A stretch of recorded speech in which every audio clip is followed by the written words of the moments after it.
In cities like Sao Paulo, with 18 million people, they call ethanol alcohol, and it's sold at every gas station right alongside gasoline. Ethanol really took off in Brazil when flex fuel cars went on sale 4 years ago. These cars gave drivers a choice. They can use gasoline or ethanol or any combination of the two.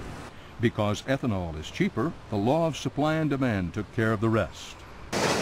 There's already a substantial supply of ethanol here in the U.S., where the fuel is made from corn instead of sugarcane.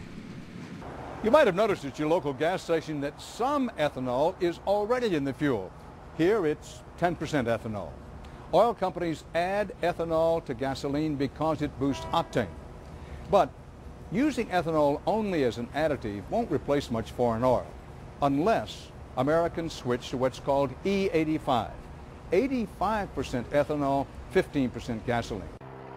That ethanol would come from America's heartland. Places like Steamboat Rock, Iowa, population 300. Until a year ago, Steamboat Rock was struggling with a stagnant farm economy, like many Corn Belt towns.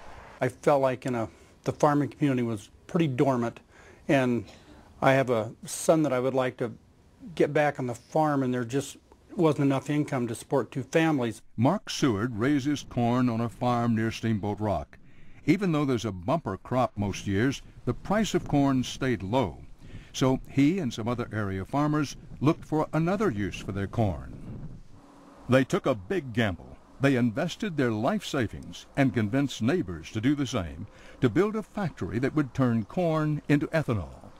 We met with some of them recently. Larry Mintz is a local farmer and the chairman of the board of the Pine Lake Processing Plant. It's a win-win thing for the nation and for our local economy here to create jobs locally rather than sending the money overseas and sometimes to people that really don't like us very well.